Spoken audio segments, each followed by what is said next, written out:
long time ago now that we were actually at a lodge meeting. I was at one just before lockdown, and in the sort of little ante-room outside where all the Masonic jewels were, there was a set of First World War medals to one of the brothers who had gone off to the First World War. Now, as we know, many Masons went off to the First World War, and bless them, an awful lot of them didn't come home. And indeed, out of the 643 Victoria Crosses won during the First World War, 64 of them went to Freemasons, 10%.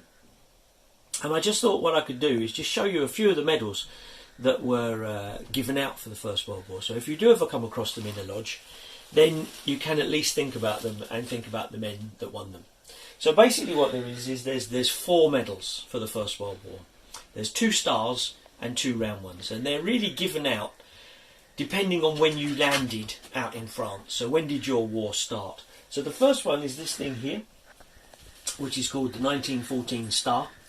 And this was given out to men who landed in France between the 5th of August 1914 and the 22nd of November 1914. Now, if between those dates you actually physically came under German gunfire, then you were awarded this little clasp which has those dates on it. That's known sometimes as the Mons Star.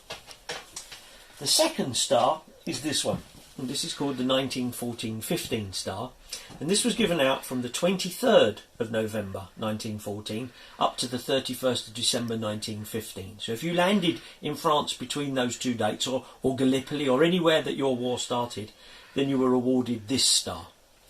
Now, if you got one of the stars, you were automatically issued with the 2 round medals.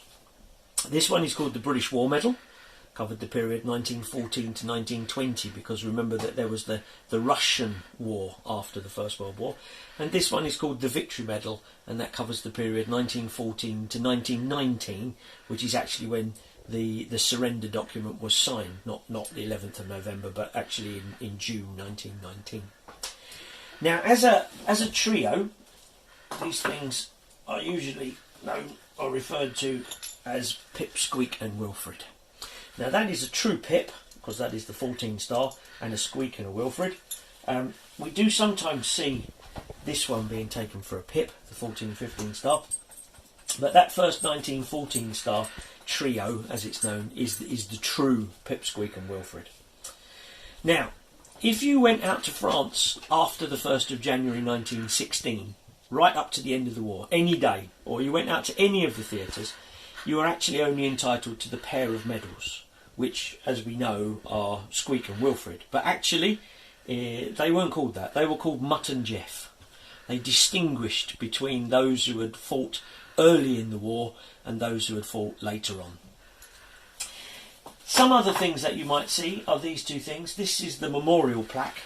This was given to all of the soldiers, sailors, airmen, merchant seamen, and indeed the nurses who were killed in the First World War, and this was given to their family. They were made down at the Royal Arsenal at Woolwich, and unfortunately they made 1,333,000 of them. I mean, it truly was a great war.